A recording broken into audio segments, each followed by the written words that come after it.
कोई सेकेंड इरोम शर्मिला नहीं बननी थी, इसलिए मैं लौट कर आ गए। That's the only reason. देखिए हमने हर कोशिश किया है, हर मुमकिन कोशिश की है, तो आप क्या चाहते हैं सचमुच में हम वहाँ मर जाए? किरण रिजिजू जी मिलने नहीं आए थे, बल्कि उनके घर में मिलने का अवसर तो जरूर उन्होंने प्रदान किया था।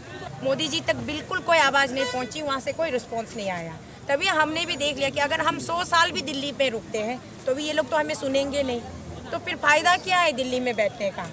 इसीलिए हम लोग यहाँ आ गए हैं कि हमारे सोए हुए लोग जाग गए हैं। अवेयरनेस सोसाइटी में अवेयरनेस स्प्रेड हो गई है। पूरे राज्य में लोग अभी धीरे धीरे से अपने हक को, अपने राइट को लोग समझ रहे हैं और अपने राइट के लिए फाइट बैक कर रहे हैं। तो ये सबसे बड़ी अचीवमेंट है। और दूसरी अचीवमेंट ये है कि सरकार भी बिल्कुल वो लोग अलर्ट हो गए हैं। जो पहले सोया हुआ सरकार था, जो भी मैं किसी के अगेंस्ट में कुछ नहीं करने वाली, मैं सिर्फ सिस्टम को ठीक करने के लिए मुझसे जो बन पड़ेगा वो मैं करूँगी, और जो मेरे रास्ते आएगा वो उसका अपना किस्मत होगा। तो सबसे पहला स्टेप क्या रहेगा अरुणाचल में आके? Awareness campaign launch, door to door, village to village, house to house will go and will launch awareness campaign.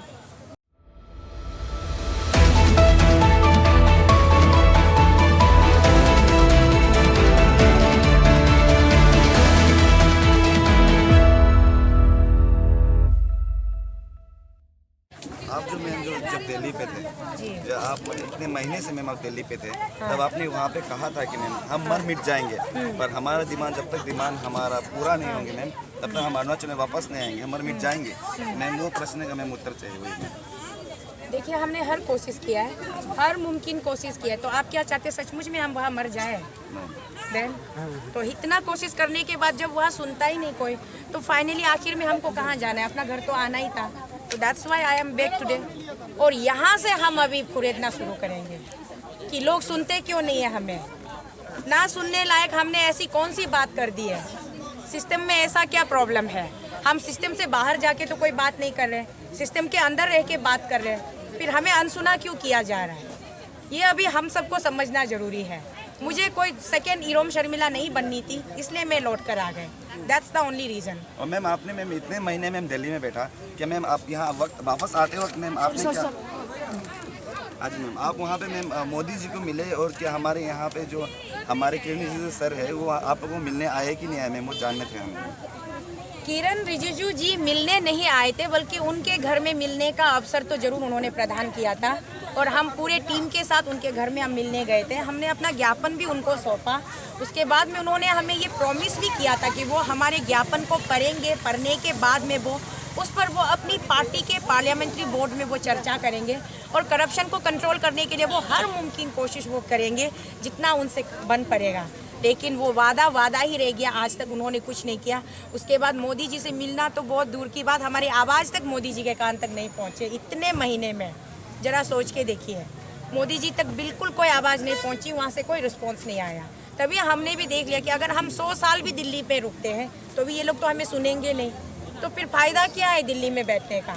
इसीलिए हम लोग यहाँ आ गए हैं, और अभी हम लोग यहाँ बताएंगे धीरे धीरे कि मोदी जी अपने देश के वासियों के साथ में कैसे बिहेव करते हैं। मैम आपने अभी जो यहाँ पे बोला कि हमारा अरुणाचल करप्शन से भरा हुआ है मैम, तो अभी मैम जो हमारे यहाँ जो मैम अभी जो नल एंड वॉइड का मैम चर्चा चल रहा है मैम, कोई उसे अपोज कर रहे हैं और कोई सपोर्ट कर रहे हैं मैम, तो मैम आप उस मुद्दे पे मैम आप किस तरफ मैम सपोर्ट करेंगे कि हाँ नल एंड वॉइड होना भी चाहिए या नहीं भी होना चाहिए? मैम आप किस पार्टी की तरफ मैम सपोर्ट करोगे मैम?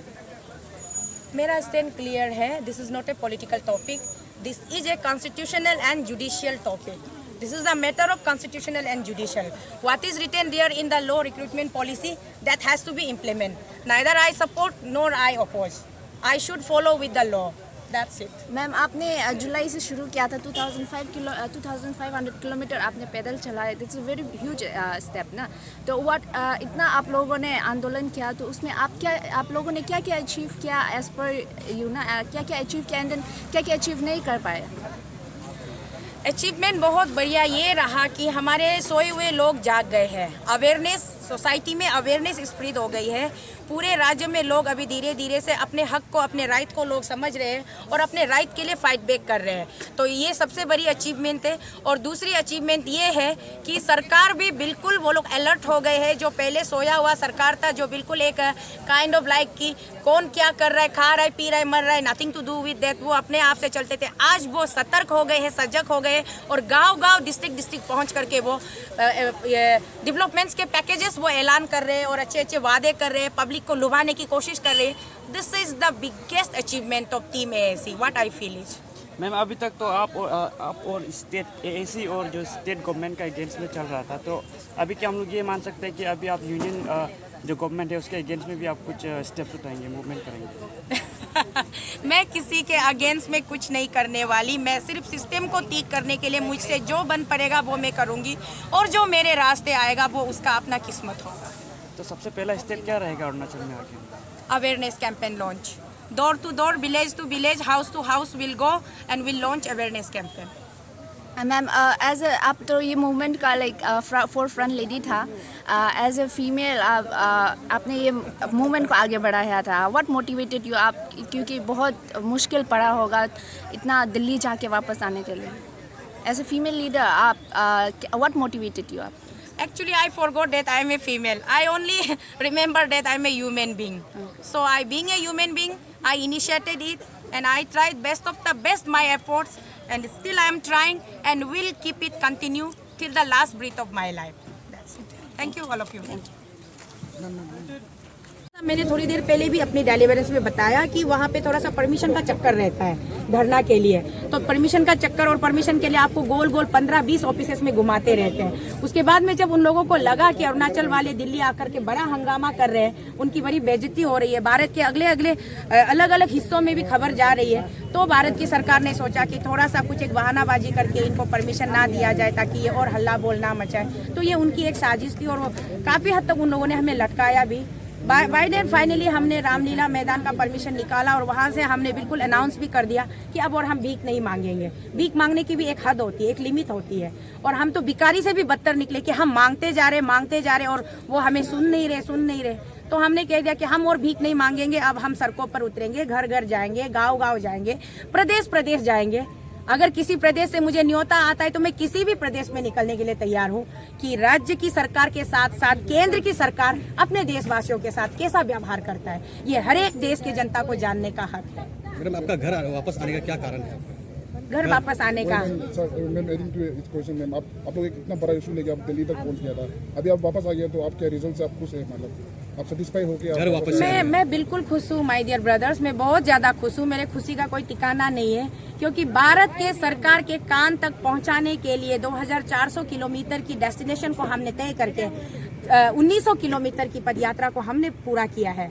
केवल बच गए थे 500 किलोमीटर। उस पे हमारी पदयात्रियों की हालत बहुत बिगड़ गई थी, तो हमें एम्बुलेंस का सहारा लेना पड़ा।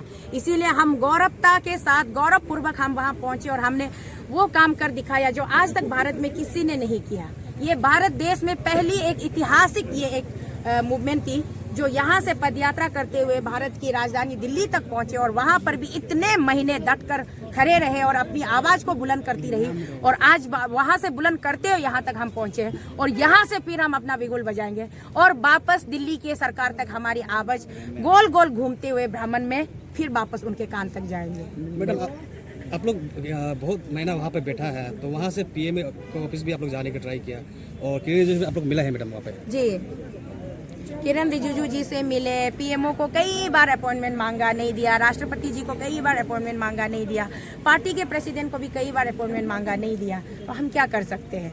हम तो बस आम जनता, गरीब जनता, हम दुहाई दे सकते हैं, हम हल्ला मचा सकते हैं, हम बस कोशिश कर सकते हैं। बाकी वो लोग कान में रुई ठोस के आँख में चश्मा बंद करके बैठे हैं, तो हम क्या कर सकते हैं? Ma'am would you like to comment on the current issue in our state? अभी जो APPSC का वो जो स्कैम वो चल रहा है, उसके ऊपर कमेंट करना चाहिए। हाँ, मैं वही कह रही हूँ। देखिए, ये जो APPSC का जो पेपर जो सेलिंग का जो इशू है, ये इतना वर्स इसका मतलब फेज आ चुका है कि इस स्कैम को छुपाने के लिए दिन दहाड़े यहाँ मर्डर भी हो रहा है, हत्या भी हो रहा है। तो गवर्नमेंट ऑफ अरुणाचल प्रदेश, जो कि उनके जुरिस्डिक्शन में परव्यू में आता ही नहीं है, why they are falsely assuring the people that they will do this and that. which is not under their purview. It is the matter of constitution. It is the matter of judicial. It's not a political matter. They cannot, mislead the people. They cannot mislead the innocent public.